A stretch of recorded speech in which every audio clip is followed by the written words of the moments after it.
Bonjour à toutes et à tous, c'est MVA85, j'espère que vous allez bien. Aujourd'hui dans cette nouvelle vidéo tuto, je vais vous montrer comment activer ou désactiver l'affichage de votre OS. Donc OS, système d'exploitation, Windows 7 ou autre chose.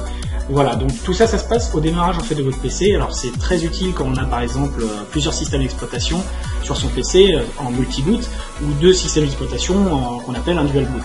Voilà, donc ça permet en fait d'afficher tout ça, tous ces éléments, tous les systèmes qui sont marqués, et ça vous permet de voir et pouvoir choisir ensuite celui qui sera par défaut, enfin celui que vous voudrez, pardon.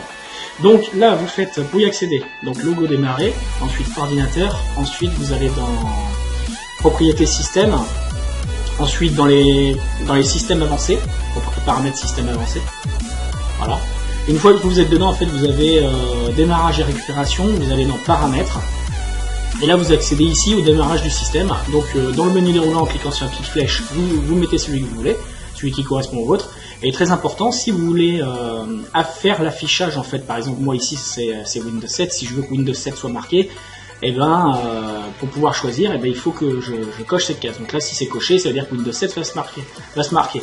Si par exemple je le décoche, il ne sera plus indiqué. Voilà, donc en multi-boot, si vous avez par exemple XP et Windows 7, si vous faites ça, vous aurez Windows XP et Windows 7 indiqué. Voilà, donc je pense que ça peut, c'est tout simple, mais je pense que ça peut des fois aider plusieurs personnes. J'ai vu qu'il y a des gens qui ne savaient pas comment faire, donc voilà.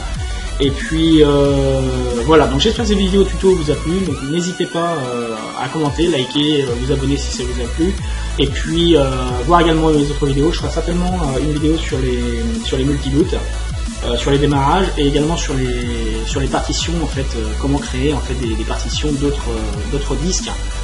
Par exemple, vous avez un C et comment créer un lecteur D, ou alors le décomposer en plusieurs partitions. Voilà, donc n'hésitez pas à voir mes autres tutoriels, et puis je vous dis à la prochaine dans de nouvelles vidéos.